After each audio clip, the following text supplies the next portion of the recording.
Hello everyone. আজি আমি যেটো ভিডিও আলোচনা কৰিব গৈ আছো এটো স্টেয়াৰকেছক লৈ হয়। স্টেয়াৰকেছটো জেনাৰেলি মিস্ত্ৰী বিলাকে বহুত সময় ভুল কৰি ৰাখে। আমাৰ সাইডত গম পাও। তো স্টেয়াৰকেছটো ড্ৰয়িং হিচাপত হিতে কাম নকৰে। কেতিয়াবা নিজৰ হিচাপতে ষ্টিল বিলাক প্লেস কৰি দিয়ে।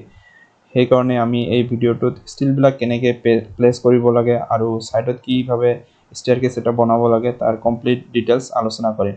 সো বলক আমি ভিডিওটোলৈ যোৱা যাওক।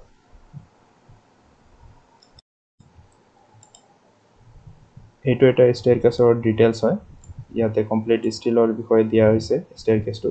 সো ইয়াতে আপুনি চাব পাৰে গ্ৰীন কালাৰ আৰু blue colour.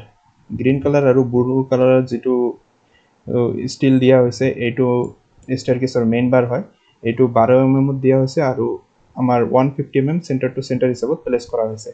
Generally স্টেয়াৰকেছৰ main still বিলাক টাই বিম বা ইয়াৰ যেটো ফাউন্ডেশন হয় তাৰ পৰা উঠি আহিব লাগে।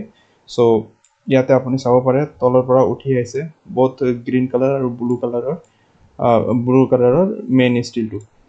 ইয়াতে ভাৰ্টিকেল হিচাপে মেইন ষ্টিল দুটা ওপৰলৈ উঠি আহিছে যাৰ পৰা সিৰি ষ্টাৰ্ট হ'ব তালৈকে আহিছে। আৰু ইয়াৰ ভিতৰত চাব পাৰে আপুনি ৰেড কালাৰৰ কিছুমান সাইন দিয়া হৈছে। এইবিলাক হৈছে আপোনাৰ বাইন্ডাৰ বিলাক কিমান mm দিয়া হৈছে 8 mm 8 mm ডায়াৰ বাইন্ডাৰ বিলাক দিয়া হৈছে। এইবিলাক ভিতৰত থাকিব আৰু 150 mm সেন্টাৰ টু সেন্টাৰ হিচাপত এইবিলাকো ওপৰলৈ উঠি আহিব। সো ভাৰ্টিকেল ৰড যেতিয়া আপোনাৰ সিৰিৰ যৰ পৰা ষ্টাৰ্ট হয় তালৈকে উঠি অহাৰ পিছত গ্ৰীন কালাৰত যেটো আপুনি ৰড চাইছে মেইন বাৰ যেটো হৈছে এইটো আমাৰ বেন্ড হৈ কিনে স্টেয়াৰকেছৰ যেটো তল আছে সেই তল ফালেদি যাব। তল ফালেদি কমপ্লিট এইটো মেইন বাৰ হিচাপত তলৰ পৰা একদম ওপৰলৈকে গুচি যাব। আৰু ইয়াতে আপুনি চাব পাৰে ব্লু কালাৰৰ যেটো মেইন বাৰ আছে এইটো L/4 এৰিয়াতে শেষ হৈ যাব। সো এনেকে ধৰণৰ বেন্ড হৈ কিনে এটা গ্ৰীন কালাৰটো কন্টিনিউ থাকিব আৰু ব্লু কালাৰৰ যেটো আছে এইটো L/4 এৰিয়াতে শেষ হৈ যাব। এতিয়া এই L/4 মানে হৈছে আপোনাৰ যেটো স্টেয়াৰকেছৰ যেটো স্লোপ আহে স্লোপটো যদি আপুনি 4 ভাগ কৰি লয় তাৰে এটা ভাগক আমি L/4 হিচাপে ইন্ডিকেট কৰো। সো ইয়াতে আপুনি চাব পাৰে ব্লু কালাৰৰ যেটো মেইন বাৰ আহিছে তলৰ পৰা এইটো বেন্ড হৈ কিনে ইয়াতে L/4 এৰিয়াত শেষ হৈ যাব আৰু গ্ৰীন কালাৰৰ যেটো আছে এইটো কন্টিনিউ থাকিব।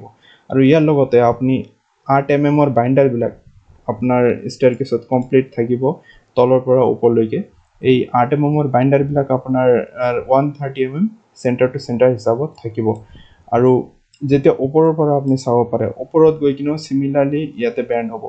L/4 ত আপোনাৰ ব্লু কালাৰৰ যেটো মেইন বাৰ আছে এইটো আহি কিনে আপোনাৰ ওপৰৰ পিনে বেন্ড হৈ কিনে তলত যাব আৰু যেটো গ্ৰীন কালাৰ তলৰ পৰা আহি আছে তলৰ পৰা যেটো মেইন বাৰ আহিছে এইটো বেন্ড হৈ কিনে ওপৰত আপোনাৰ টপ বাৰ হিচাপত থাকিব।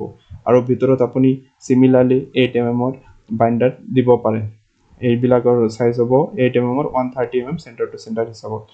সো ইমানখিনি মেইনলি স্টেয়াৰকেছৰ চাব লাগে। ইয়াৰ লগতে আৰু দুটা পইণ্ট থাকিব যেটো হৈছে স্টেয়াৰকেছৰ ৰাইজাৰ আৰু থ্ৰেড। জেনাৰেলি ৰাইজাৰ তো আপোনাৰ বিল্ডিঙৰ হাইট হিচাপত ডিভাইড হয়। আপোনাৰ সিৰি কিমানটা হ'ব তাৰ সেই হিচাপত আপোনাৰ ৰাইজাৰ বিলাক কাউন্ট কৰা হয়। জেনাৰেলি 150 mm আপোনাৰ ৰাইজাৰটো দিব লাগে আৰু থ্ৰেডটো 290 মিনিমাম এটা ৰাখিব লাগে। ইয়াতকে অলপ বেছি হলে প্ৰবলেম নাই কিন্তু কম হলে অলপ প্ৰবলেম হৈ যায়। সো আপুনি এইটো মেইনটেইন কৰাৰ চেষ্টা কৰিব। লগতে যেটো ওয়েষ্ট স্ল্যাব হয় ওয়েষ্ট স্ল্যাবটো বহুত ইম্পৰ্টেন্ট হয়। আপুনি ওয়েষ্ট স্ল্যাবটো 130 mm মানে মিনিমাম 5 ইঞ্চি আপুনি ৰাখিব। 5 ইঞ্চিৰ তলত হলে ওয়েষ্ট স্ল্যাবটো ক্ৰেক হোৱাৰ বহুত চান্স থাকে। লগতে স্টেয়াৰকেছত 20 mm মিনিমাম এটা কভাৰ অলৱেজ দিয়াৰ চেষ্টা কৰিব।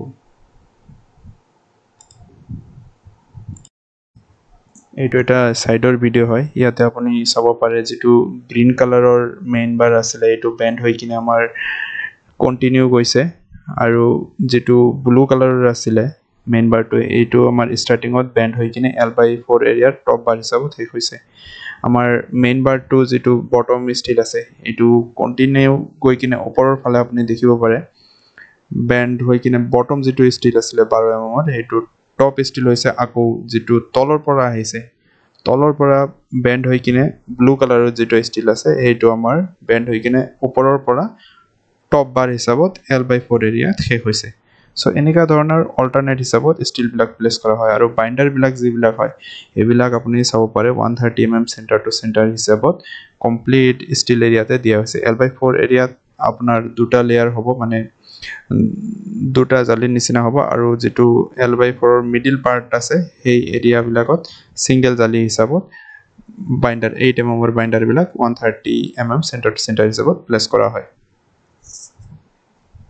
আৰু ইয়াতে দেখিব পাৰে ওয়েষ্ট স্ল্যাব যেটো হৈছে 130 mm যেটো 5 ইঞ্চি যেটো ওয়েষ্ট স্ল্যাব আছে এটো মেইনটেইন হৈছে সাইডটোত সো এনেকা ধৰণৰ আপুনি ওয়েষ্ট স্ল্যাবটো মিনিমাম 5 ইঞ্চি ৰাখিব নহলে ক্ৰ্যাক হোৱাৰ ফুল এটা চান্স থাকে আৰু যেটো ৰাইজাৰ হয় ৰাইজাৰটো 150 mm ৰাখিছে সাইডটোত সো এনেকা ধৰণৰ যদি আপুনি ড্ৰয়িংটো ফলো কৰে তেতিয়া হলে মিস্ত্ৰীও ভাল এটা কাম কৰিব পাৰিব নহলে কেতিয়াবা হয় ষ্টেয়াৰকেছত প্ৰবলেম আহি যায় ক্ৰ্যাক আহে ষ্টেয়াৰকেছৰ যিবিলাক সিৰি হয় এইবিলাক সৰু হৈ যায় বা কিছুমানত উঠোতে প্ৰবলেম হয় সো এনেকা ধৰণৰ আপুনি যদি ড্ৰয়িং ফলো কৰি ঘৰ এটা বনায় তেতিয়া হলে আপোনাৰ ঘৰটো ভাল হ'ব এতিয়া আপুনি যদি আমাৰ এই ভিডিওটো ভাল পাইছে তেনেহলে প্লিজ আমাৰ চেনেলটো লাইক আৰু সাবস্ক্ৰাইব কৰক এনেকা ধৰণৰ ভিডিও আমি আপলোড কৰি থাকিম লগতে আপুনি যদি কিবা ঘৰৰ বিষয়ে ৰিলেটেড কিবা কথা আমাৰ লগত ডাইৰেক্ট কথা পাতিব বিচাৰে তেনেহলে আমাক কন্টাক্ট কৰিব পাৰে